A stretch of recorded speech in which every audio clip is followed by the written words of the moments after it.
Welcome back live, everybody. A lot of movers and shakers may be breathing a secret sigh of relief this week over the suicide of the notorious D.C. madam who hung herself on Friday. Or did she? Help me! Help me, please! What's going on, ma'am? You think what, ma'am? Hung herself. Deborah Palfrey's ailing 76-year-old mother found the D.C. madam hanging in a shed attached to Mom's Florida mobile home. An apparent suicide. But prior statements made by the convicted prostitution ringleader herself have the internet and the airwaves buzzing with conspiracy theories. Police say she did kill herself, and she left behind at least 2 handwritten suicide notes. She was facing as much as 55 years in prison for her conviction in April, but was more likely to get closer to 71 months behind bars. And Palfrey has contemplated suicide before. When she served time in prison for pimping 16 years ago, she told the judge then that the prospect of being locked up caused her to contemplate suicide, saying, quote, "I wouldn't eat for the first 2 weeks in custody," and seriously considered suicide by starvation as a viable option.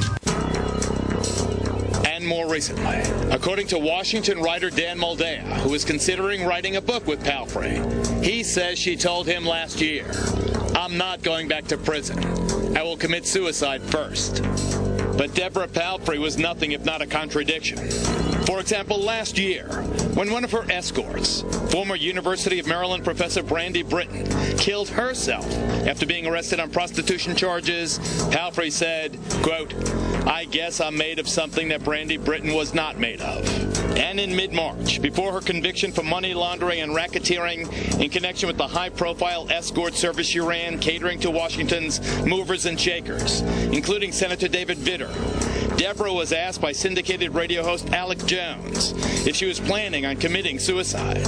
No, I'm not planning to commit suicide. I'm planning to go into court on April 7th, and I plan on exposing the government in ways that, I do not think they want me to expose them. Joining me now from Austin, Texas, the well-known radio host himself, the conspiracy theorist and documentary filmmaker Alex Jones. Alex interviewed Deborah Palfrey in March of this year when she told him what you just heard, that she would never commit suicide. So, Alex, welcome. What do you think? Do you believe this to be as the authorities say it is? Geraldo, first off, thanks for having me on. She was a very nice lady, very genteel. There's no doubt in my mind that she was murdered.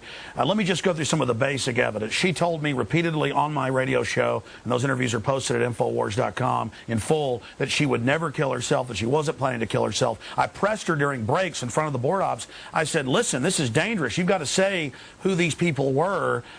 Do you know? And she said, well, I'm not going to say. I just want this all to end. And I said, you've got to say who it was, or you're not safe. She said, listen, I'll never kill myself. If they claim that, I was murdered. So we have a tape of her saying she wouldn't commit suicide. Now, NBC in Florida, where she had a condo, is reporting that one of her friends, who was the manager of the high-rise condos, and he's on tape saying 2 days before she was killed, before she died, she left to her mother's and said, look, I'm being followed. I think there's a contract out on me. I'm not going to kill myself.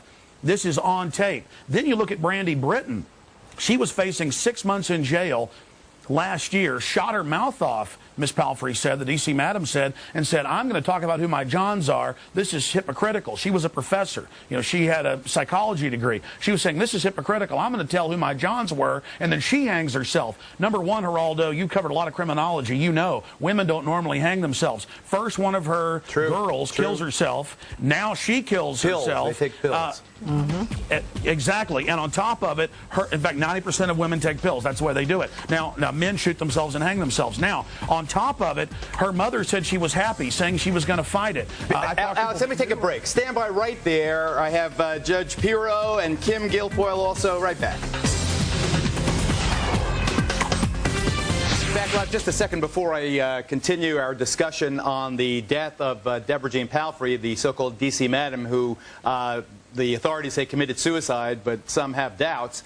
Alex Jones, the popular radio host who interviewed Deborah Jean Palfrey, had been saying just before the commercial break that she, the D.C. madam, was a happy person. Why don't you finish that thought, Alex, and I'll get on to our other guests.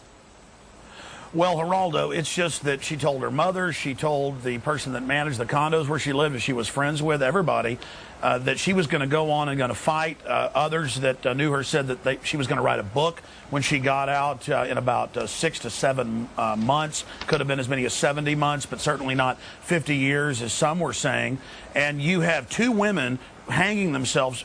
I mean, this is ridiculous with these supposed, very wealthy, very powerful Johns. I think this is, quote, taking out the garbage, somebody trying to get rid of evidence. I hear you. I hear you. Of an election year problem. Okay, Alex Jones. Alex has a reputation sometimes of being, flamboyant in his opinions. Let's say. I don't know that to be the case about you at all, Judge Jeanine Pirro or Kimberly Guilfoyle. What do you say, Judge? Well, I had the opportunity, Geraldo, to interview Deborah Jean about a year ago, and I talked to her about Brandy Britton and her suicide. And what she said to me is, they don't just come and get you; they terrorize you. But she made it very clear that she was not made of that, and I agree with you, Alex. Not made of that means she was not suicidal. She was not suicidal. Right. Mm-hmm. She was a woman who had a very strong core. She was a fighter from the get-go. And one of the things she said to me, Geraldo, was that, look, this isn't about madams. This isn't about prostitution. This is about me. Suggesting that there was no government program to take down prostitutes. There was a program, she believed, to take her down. Think about it. You've got a top State Department official. You've got a military strategist, a United States senator. You've got all of these individuals, lobbyists, paying for prostitutes. At the same time, you've got the head of the Maryland State Police who's being indicted and convicted for using the Executive Protection Unit to move the prostitutes around. You've got a federal prosecutor at that time who was murdered and who yet his case is unsolved. You've got all kinds of corruption going on. Luna. It's Jonathan Luna, and indeed I have the book, The Midnight Ride of Jonathan Luna, for anyone interested. Everything raises a doubt. Kimberly Guilfoyle, yes, host of the lineup. As a former prosecutor, right away when I heard that this was an apparent suicide, I couldn't believe it. I was doubtful from the get-go. If I was a prosecutor on this case, I would make sure and investigate it very thoroughly. I think it's far too coincidental that the two women involved in this would both hang themselves. Right there, I think it gives cause for suspicion. Why is the Justice Department sealing the names of the Johns when they could very easily be indicting them if they... Let me start this way. Alex, I want to thank you, because you really have shined some important light on this case. I just want to say one thing here.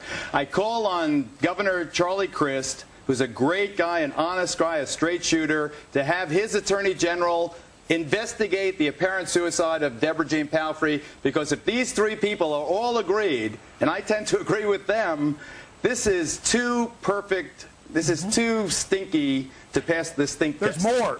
Alex, you've got to tell me another time, because I got a million things to talk about on the show. She was paid up 6 months. She wanted to make sure that her... Good point. All right. Excellent point. Investigate this. It does not appear as if it is likely that she committed suicide. And she served time before. And she served time before. Okay, you two stick around. I'm going to move on.